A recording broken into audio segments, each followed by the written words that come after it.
Les voy a hablar un poquito rápidamente de lo que es la ciencia. La ciencia, ese va a ser nuestro primer aspecto a analizar. La ciencia la podemos definir como un conjunto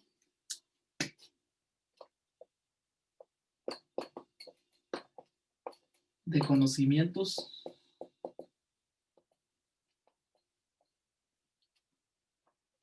sistematizados,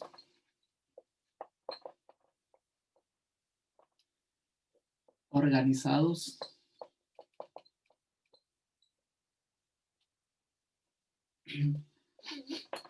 que intentan explicar, describir e, bueno, vamos a poner todavía aquí, interpretar y predecir fenómenos sociales o naturales.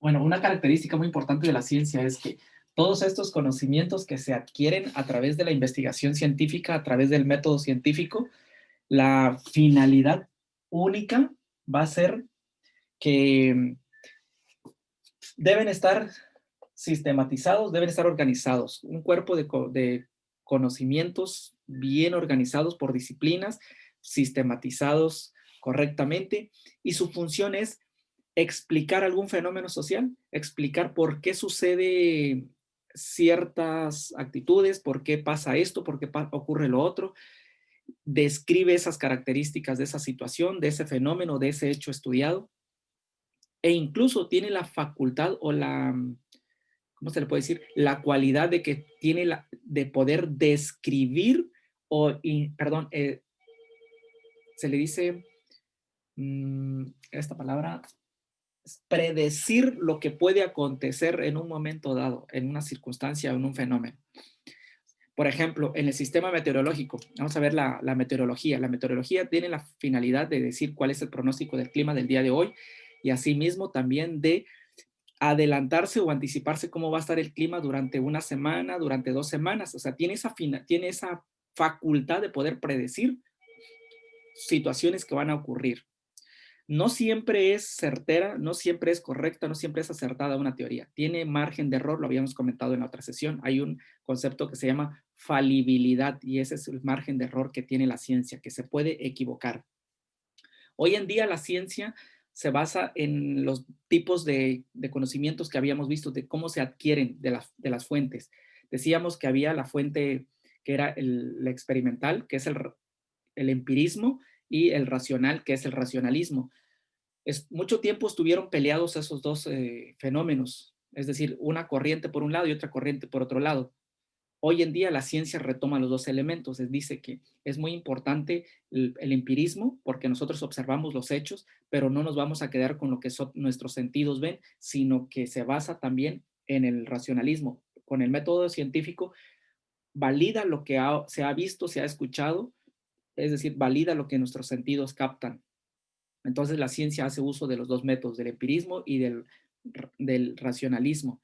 A esto se le conoce como realismo, es decir, utilizar las dos corrientes filosóficas de pensamiento o de conocimiento, de adquisición de conocimiento. Y entonces la ciencia utiliza esos elementos para poder explicar, describir, interpretar y predecir fenómenos. Por ejemplo, la teoría del desarrollo humano. La teoría del desarrollo humano describe por qué un grupo de sociedad se comporta de tal manera. Por ejemplo, la teoría de desarrollo humano de Papalia. Papalia es una estadounidense. Ella explica y describe cómo es la comunidad de Estados Unidos. Y esos libros hoy en día se aplican aquí en México y los estudian los psicólogos y todas esas disciplinas. Pero esas teorías pueden no ser válidas aquí en México porque están hechas, creadas para una cultura determinada.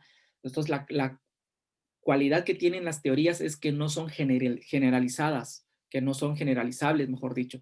que solo aplican a una determinada región, cultura, época, incluso pueden tener vigencia. Entonces, hay diferentes teorías. Están las teorías de economía, las teorías de sociología que explican ciertos comportamientos de personas, y hay teorías físicas, hay teorías de diferentes ciencias. Ok. Para que la ciencia se dé, para que la ciencia ocurra, se necesitan 4 elementos. Un elemento son las instituciones, es decir, las preparatorias o las universidades o los laboratorios se requieren para hacer ciencia, es decir, se requiere un espacio físico, ¿okay? El espacio. Este es importante. ¿A dónde se va a hacer la investigación? Número 2, se requiere sujeto o sujetos, ¿no? Las personas, en este caso los investigadores o el investigador. ¿Quiénes son los que van a realizar la investigación? Para que pueda ocurrir la ciencia, se logre este propósito, también se necesita que exista una realidad. Una realidad, aquí lo vamos a nombrar como el problema u objeto de estudio. No necesariamente tiene que haber un problema. Puede ser una situación en particular que nosotros queremos profundizar o saber más.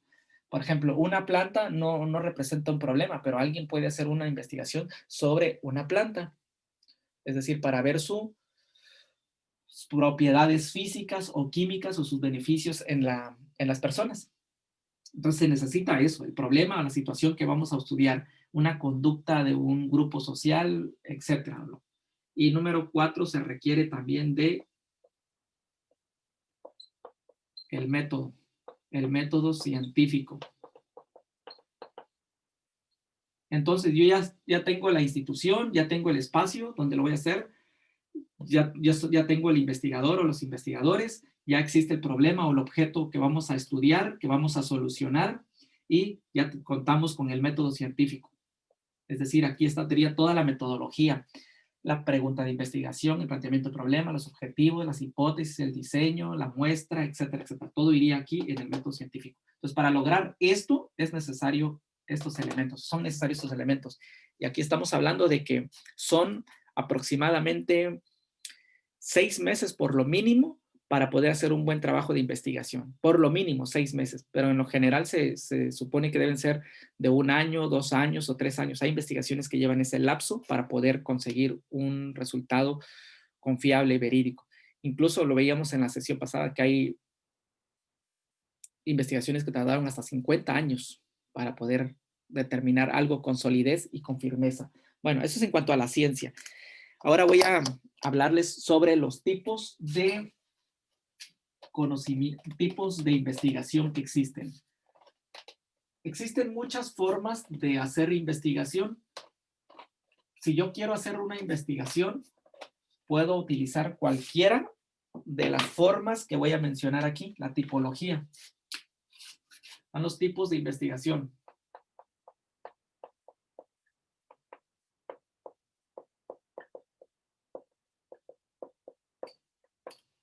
Existen por lo menos 4. 1, 2, 3, 4. ¿Cuáles son esos? Primero tenemos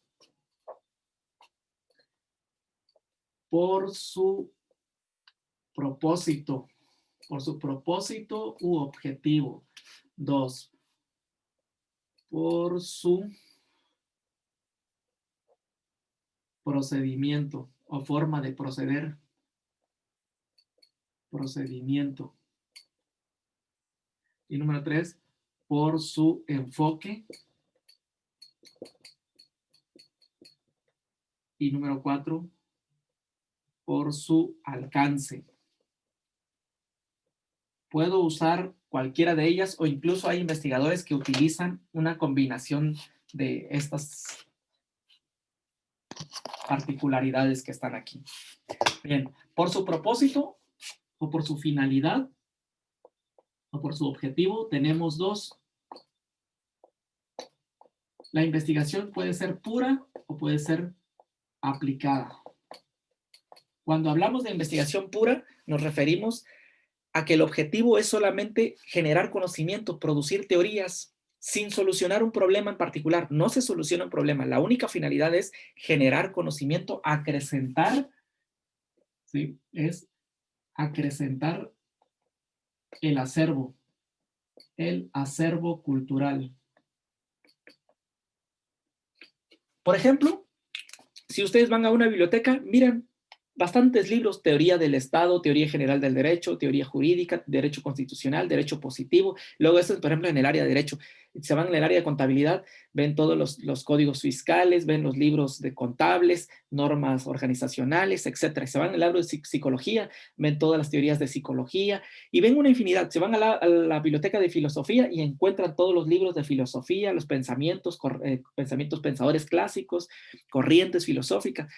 Todos esos son libros, son revistas, son documentos, son manuales, son biografías. Todo eso es investigación pura, generar teoría. Y sirve para enriquecer nuestro acervo cultural, para enriquecer nuestra vida, pero no solucionan un problema en particular. Por otro lado, tenemos la investigación que es aplicada. Esta sí está destinada o está orientada a resolver un problema. Por ejemplo, ahorita se presentó el suceso de la del COVID-19. Entonces, pues hay que solucionar el problema. ¿Cómo? Generar o crear una vacuna. Esa es una investigación aplicada. Pero la investigación aplicada no puede existir si no existe la investigación pura, porque para hacer la investigación aplicada se necesita sustentar o fundamentar el estudio o la investigación, y para poder fundamentar o poder investigarlo, para poder respaldar mi estudio, tengo que leer, tengo que basarme en los manuales, en las teorías, en los documentos que ya existen previamente. Tengo que revisar esa literatura para poder decir y sustentar lo que yo estoy diciendo. Tener bases sólidas, bases empíricas. Decir, esto es lo mejor porque lo que ya no leímos, ya se investigó, y aquí no hay nada sobre esto, entonces realizamos una investigación. Pero su sustento de esta investigación es la teoría. Esta es la práctica y esta es la teoría. Las dos deben ir, ni la una ni la otra es más importante. Ambas son fundamentales. Ahora, por su procedimiento tenemos tres. La documental. Esta es cuando nosotros recurrimos a investigar información únicamente a través de libros, a través de enciclopedias, a través de revistas, periódico, lo que es hemerografía, etcétera, etcétera. Recopilamos información. Generalmente lo hacemos casi todos los días. Consultamos en el periódico, consultamos en internet. Esas son investigaciones documentales y se utilizan siempre, ¿ok? Aunque aquí nos hablan de fuentes primarias y fuentes secundarias. Las fuentes primarias son las que vienen directamente del autor original, que no haya sido por un intermediario. Por ejemplo, los testimonios en el ámbito jurídico, los testimonios orales o escritos son una fuente primaria. Las cartas, las biografías, las autobiografías escritas por la misma persona son una fuente primaria. Las fuentes secundarias son las biografías, alguien que escribe la vida sobre otra persona. Los libros de texto que nosotros usamos en los colegios, en las escuelas, son fuentes secundarias. Bueno, como número 2 tenemos la investigación de campo. La investigación de campo se conoce como in situ en latín, es decir, en el lugar, en el sitio. Nosotros tenemos que ir al lugar de los hechos a recoger los datos. En derecho, por ejemplo, o en criminología, va uno al lugar de los hechos del homicidio o del atentado y ahí se recogen las evidencias. En el caso de salud, por ejemplo, enfermería, va uno a las comunidades, a las casas a recoger la información. Bueno, y tenemos número 3, otro tipo que es la experimental o de laboratorio. Este tipo de investigación es la que se realiza en los laboratorios o en los centros especializados o en un área que se diseña específicamente para trabajar con personas. Por eso decíamos hace ratos que el espacio físico es importante, el lugar donde se va a realizar la investigación. Una sala, una bodega se puede acondicionar para estudiar un grupo de personas y tratar con ellas, experimentar. Cuando decimos experimentar es como mezclar algo y ver sus efectos. Ahora, en las personas puede ser darles un tratamiento, un medicamento y ver los efectos que va a tener ese medicamento. Y no solamente que se lo pueda tomar, por ejemplo, en psicología se puede hacer, ¿no? Se le da una terapia a un grupo de personas por 30 días, por un mes o 3 meses, y después de los 3 meses, a los 6 meses, se evalúa cuál ha sido el resultado de su comportamiento de esa persona, si le sirvió la terapia o no le sirvió. Características muy importantes de la experimental es que utiliza variables independientes y variables dependientes. Okay. El investigador o los investigadores manipulan esas variables. ¿Qué es manipular? Es decir, manipular es que yo le doy un tratamiento a una persona y yo estoy manipulando, yo estoy controlando esa variable. Yo reduzco cuándo sí se la doy, cuándo no, qué tanto tiempo se lo voy a dar, el medicamento, el tratamiento, y yo soy el que controlo esas variables. Y ya vemos los efectos. Los efectos serían las variables dependientes. Las variables independientes es lo que yo controlo como investigador. ¿Okay? Y por otro lado tenemos la investigación según su enfoque. Según su enfoque hay dos, pero bueno, hay otros que le llaman tres. Vamos a ponerle los tres. Esta sería la investigación cuantitativa. Cuantitativa se refiere a medición. Medición. Vamos a medir una conducta, vamos a medir un comportamiento, vamos a medir un proceso y vamos a ver qué tanto es redituable, qué tanto efecto tiene, qué tanta importancia tiene, pero aquí nosotros buscamos patrones, buscamos datos numéricos o porcentajes, ¿ok? En la cuantitativa buscamos esos, buscamos números. Por otro lado tenemos la cualitativa. La cualitativa es lo opuesto. Esto no busca medir patrones o datos. Esta busca, por ejemplo, describir comportamientos, etcétera, o describir una situación en particular de una comunidad, de un grupo, de una empresa, de un proceso, nada más describirlo, y no se trata de medir, no se trata de sacar porcentajes o cifras en particular, porque si sacamos cifras o datos o patrones, estamos cayendo en la cuantitativa.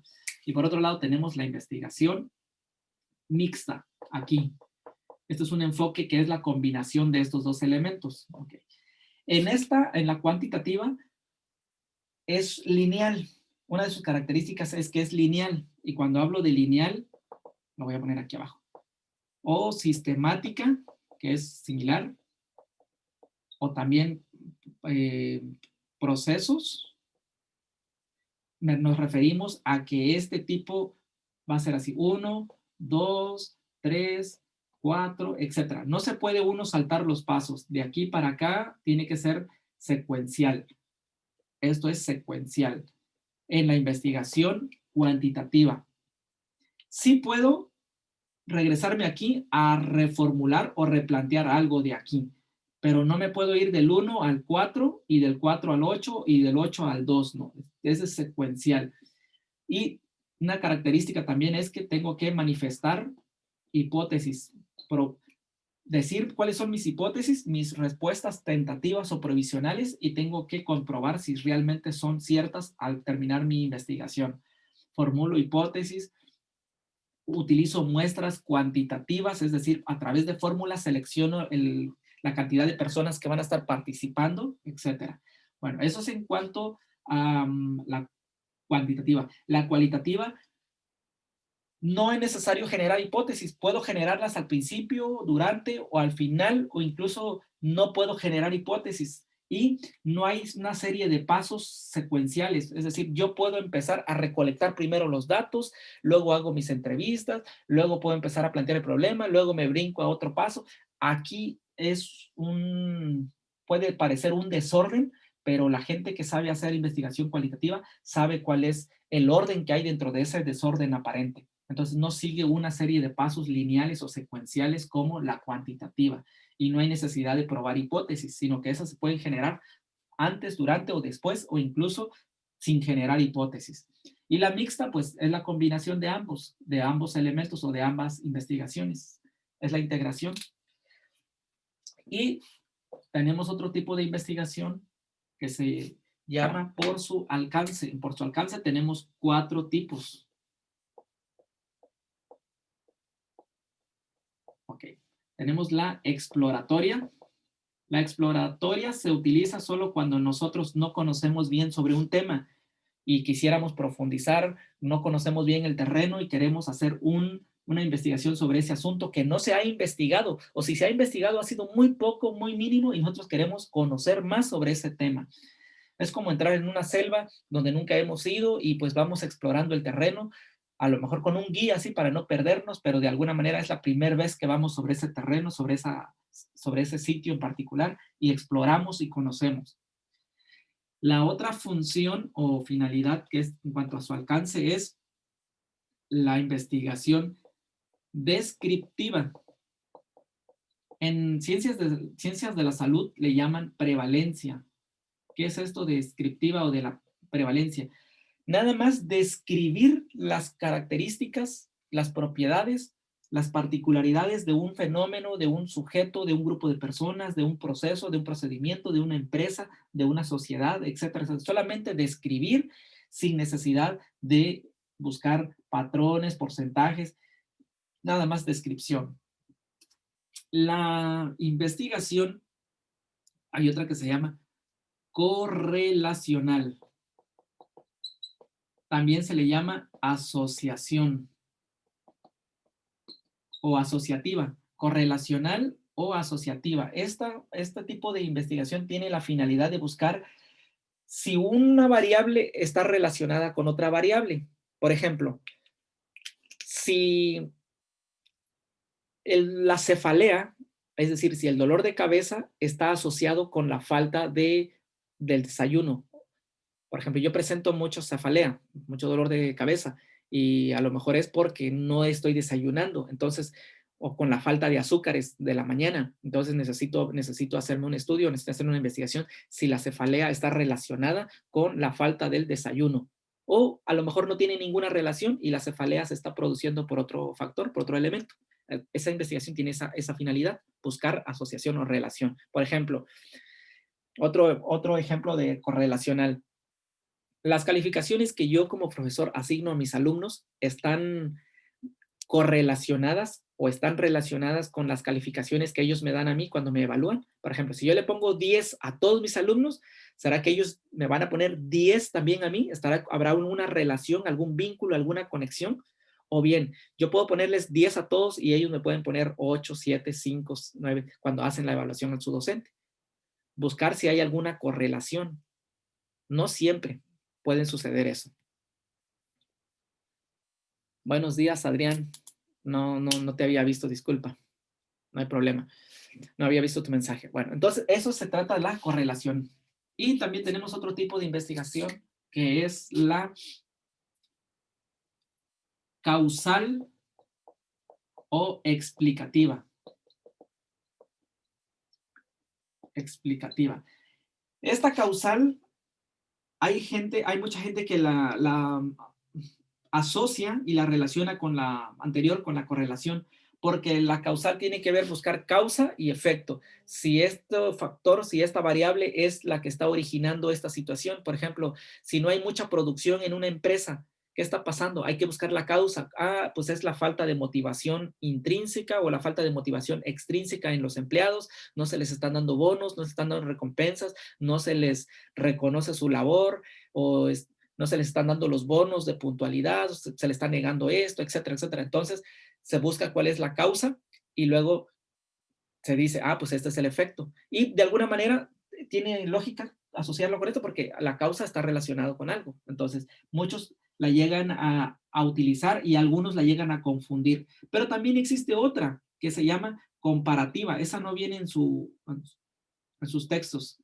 La comparativa se utiliza para, como su nombre lo dice, comparar dos situaciones, dos variables, dos procesos, dos instituciones o dos grupos de personas. Por ejemplo, yo quiero saber en cuál hospital dan una mayor calidad de atención y servicio a los usuarios. Entonces puedo hacer mi investigación en el Hospital General de Tijuana y en la Clínica 20, por ejemplo, ¿no? Entonces tengo que ir a encuestar y ver el procedimiento o las formas de atención que dan los enfermeros, los médicos y todo el personal de la salud en cada una de las dos instituciones. Y después, ya que haya recogido toda esa información, más haber hecho, sustentado la investigación documental, haber hecho, buscado todas las teorías que fundamenten mi estudio, entonces yo ya saco una conclusión y puedo decir, en tal lugar es donde te dan mejor servicio, trato, atención a los usuarios, y bla, bla, bla, ¿ok? Entonces también se puede hacer esto. Ahora, hay investigadores que primero hacen, por ejemplo, pueden agarrar la cuantitativa, pero dentro de la cuantitativa utilizan la documental, que está muy relacionada con la pura, que es hacer uso de las teorías, y puede estar enfocada a resolver un problema, es decir, a la aplicada, y pueden recoger información en el campo, en el lugar, por ejemplo, en el hospital, en una institución, y pueden incluso en la cuantitativa hacer un experimento con sujetos, y también puede hacerlo bajo un alcance. ¿Cuál va a ser el alcance? Bueno, el alcance que ellos van a elegir va a ser el causal y causa explicativo. Van a explicar cuál es la causa y cuáles son los efectos de esa situación o de ese experimento. Es decir, utilizan todos los elementos que están aquí o la mayoría de los elementos. Entonces, cuando uno hace una investigación, no solamente voy a elegir por su enfoque y solamente me voy a centrar, sino que al elegir un enfoque, implícitamente me va a llevar a elegir algunos de estos elementos que están aquí. No todos, pero sí puedo hacer uso de esos elementos. En conclusión, estos son los tipos de investigación que existen. En cuanto a su alcance, lo vamos a ver en la unidad número 3, la otra semana. Bueno, entonces, esto fue con respecto a los tipos de investigación. Quiero hablarles un poquito, antes de terminar, respecto al otro tema, que se llama a ver, déjenme ver cómo se llama el tema. Se llama origen y nacimiento o surgimiento de las ideas de investigación. ¿Cómo surgen las ideas de investigación? Es un adelanto nada más porque mañana, les comento que mañana en la tarde a las 7 de la noche voy a hacer la otra transmisión y les voy a hablar sobre la unidad 2, que va a hablar sobre los orígenes de la idea de investigación, el planteamiento del problema, cómo se plantea el problema y cómo usamos la revisión de la literatura, algunas bases de datos. Eso es lo que sería que yo hablaría la siguiente transmisión, que el día de mañana a las 7 de la noche, sábado a las 7 de la noche. Bueno, ¿qué podemos decir de las ideas de investigación? Para poder hacer una investigación, lo primero que nosotros necesitamos es tener una idea, o varias ideas por lo menos. Si no hay ideas, no se pueden generar investigaciones. Es decir, el primer paso es pensar en una idea. Esa idea puede estar muy difusa, muy general y poco a poco se le va dando forma, pero necesitamos eso. ¿Cuáles serían los criterios que tendríamos que considerar para poder generar las ideas de investigación? Bueno, tendríamos que buscar buenas ideas. Buenas ideas que de alguna manera alienten, me estimulen para poder hacer esa investigación. Yo necesito las ideas, ¿ok? Una buena idea alienta y estimula al investigador. Al elegir un tema que sea interesante para mi gusto, que sea atractivo, me va a ser más cómodo, más fácil hacer mi investigación. Porque si de lo contrario no es interesante, me va a resultar tedioso. O si alguien me impone el tema de investigación, me va a resultar incluso aún más incómodo y más tedioso. Okay. Otra característica para que sea una buena idea es que tiene que ser novedosa. No tiene que ser de un tema del cual ya se ha hablado, sino que sea un tema, o a lo mejor sí ya se ha hablado, pero verlo desde otro enfoque, desde otra perspectiva, con otra naturaleza, para que sea atractivo a las personas, a la audiencia que va a leer mi investigación. Entonces también eso habría que considerarlo. Y otro elemento que habría que considerar es que esa idea esté encaminada a, ya sea generar más teorías o bien a solucionar un problema real y práctico en mi comunidad, en mi empresa o donde yo me encuentre o donde yo lo quiero encaminar. O sea, debe tener una finalidad, ya sea, les digo, pura o sea aplicada. Cuando hablamos de pura, nos referimos de teoría. Cuando hablamos de aplicada, nos referimos a práctica, teoría y práctica. Así que las buenas ideas pueden servir también, cuando no tenemos una buena idea de investigación, puede servir para que en un futuro otras personas investiguen más o contradigan la teoría que yo estoy investigando o el tema que yo estuve investigando, o para que lo profundicen y lo amplíen o lo enriquezcan. Entonces, las buenas ideas son muy importantes. Otro dato que les quiero comentar rápidamente es sobre los antecedentes de la investigación. Ya tengo yo mi idea de investigación. Ahora, yo quiero hacer esa investigación, pero antes de hacer la investigación, aun cuando ya tenga la idea, lo que debo hacer es irme a los antecedentes, a todas las bibliotecas digitales o físicas y ver si mi tema, que yo ya tengo idea o tengo en mente esa idea, no ha sido abordado ya, porque resulta que a lo mejor mi idea, según yo, es muy interesante, muy brillante, muy útil, muy necesaria, puede tener muchas cualidades interesantes, pero resulta que ese tema, tal como yo lo tenía estructurado, ya está investigado. Entonces no tiene sentido que ya vaya yo a la mitad y me dé cuenta que ya se hizo. Entonces, la función o la importancia, la relevancia de revisar los antecedentes previos, las investigaciones previas, o toda la literatura se le llama estado del arte, es para que yo me dé cuenta si ese tema ha sido estudiado o abordado con profundidad, con muy poca profundidad o con casi o nula profundidad. Entonces, entre menos estudiado esté mi tema, mucho mejor. Pero también hay un riesgo. Si no está muy estudiado, puede ser que yo no tenga mucha teoría para fundamentar mi estudio. Entonces, aquí ya es un dilema del investigador, qué es lo que quiere hacer. Bueno, ¿para qué me sirve también revisar la literatura? También me puede servir, me va a ayudar mucho para ir afinando y estructurando más formalmente mi idea de investigación. Si no estaba bien claro lo que yo quería, pero al leerla, revisar la literatura, me voy dando otras ideas, voy conociendo otras perspectivas y ahí le puedo ir dando enfoque, le puedo ir clarificando y delimitando, haciendo más corta, más concreta y más específica mi idea o mi tema de investigación. Para eso sirve. Y también me puede servir para seleccionar cuál va a ser la perspectiva de la que yo quiero hablar, cuál va a ser el alcance. Va a ser exploratoria, no se conoce mucho, nada más voy a describir o voy a buscar alguna correlación, o quiero buscar las causas y los efectos, o voy a comparar qué es lo que quiero hacer. Entonces ya con los antecedentes voy pensando cuál alcance le voy a dar y también voy pensando, ¿lo quiero hacer cuantitativa? ¿Quiero medir, buscar patrones, formular hipótesis, ser lineal? ¿O quiero como hacerlo cualitativa, de buscar enriquecer más los datos, platicar más con las personas con las que voy a estar haciendo la investigación? Eh, como esto ponemos un ejemplo. En la cuantitativa, como una cámara fotográfica, es reducir el zoom y hacerlo más específico. En la cualitativa es cuando nosotros abrimos la lente de la cámara para captar más elementos, ser más enriquecedora, pero si yo no sé de esto, me puedo perder con muchos datos. Bueno, y también puedo ver si lo voy a hacer de campo, lo voy a hacer experimental.